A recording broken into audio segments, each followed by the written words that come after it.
সংসদ নির্বাচনের পর এখন বিজয়ীদের ঘিরে উচ্ছ্বাস, ফুলেল শুভেচ্ছায় সিক্ত হচ্ছেন নবনির্বাচিত সংসদ সদস্যরা। নেতাকর্মী তো বটেই, সাধারণ সমর্থকদের মাঝেও বিজয়ের আনন্দ। আর খুলনায় এই আনন্দ ছড়িয়ে পড়েছে ক্রীড়া সংশ্লিষ্টদের মাঝেও। এই জেলা থেকে নির্বাচিত 6 সংসদ সদস্যের মধ্যে 3 জনেরই রয়েছে ক্রীড়া সংশ্লিষ্টতা।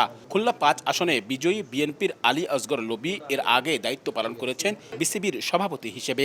এছাড়াও খুলনা 4 আসনের বিজয়ী আজিজুল বারী হেলাল ও খুলনা 3 আসনের বিজয়ী রকিবুল ইসলাম বকুল দুজনই সাবেক ক্রিকেটার ও ক্রীড়া সংগঠক হিসেবে সুপরিচিত।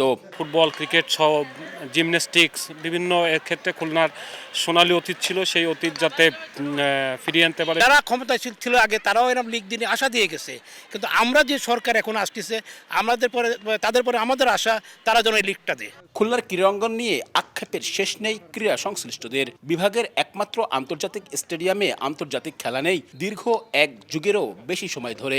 নিয়মিত খেলাধুলা হয় না জেলা স্টেডিয়ামেও, নেই পর্যাপ্ত মাঠ, অভাব রয়েছে অনুশীলনের সুযোগ সুবিধারও। নির্বাচনের আগে ইশতেহারে এসব বিষয় সমাধানে নানা প্রতিশ্রুতি ছিল প্রার্থীদের, এবার তার বাস্তবায়ন চান ক্রীড়ামোদীরা। খুলনার স্পোর্টসের জন্য আমাদের নির্বাচিত সংসদ যারা হয়েছেন তারা সকলেই আমাদের জন্য কাজ করবে, এটা তাদের নির্বাচনী ওয়াদা। খুলনাতে অনেক দিন ধরে আন্তর্জাতিক ক্রিকেট হয় না, এটা যত খুলনাতে নিয়মিত হয়।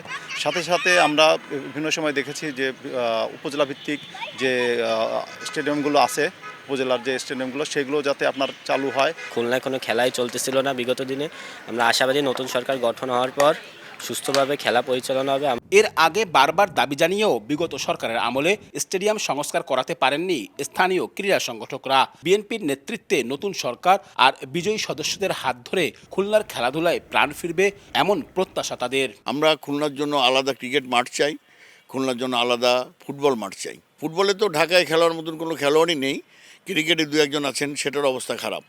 আমরা এনাদের কাছে দাবি করব, যারা সংসদ সদস্য হয়েছেন এরা ক্রীড়া জগতের মানুষ, এবং আমি আশাবাদী যে এনারা এবার খুলনার ক্রীড়াঙ্গনের জন্য কিছু করবেন। তা নাহলে খুলনা আসলে হারিয়ে গেছে আর ফিরে আসবে না খুলনার ক্রীড়াঙ্গনে। খুলনা জেলা স্টেডিয়ামের সাথে সাথে মহিলা ক্রীড়া কমপ্লেক্সে ওইটা মানে খুবই উন্নতর করার জন্য আমি অনুরোধ করব, কারণ ওখানে একটা সুইমিং পুল আছে, জিমনেশিয়াম আছে, ওখানে খেলার অনেক ব্যবস্থা আছে, বাট মাঠ সংস্কার, সুইমিং পুল সংস্কার সব কিছুই অবহেলিত পড়ে আছে, খেলার ওইভাবে উপযোগী নাই।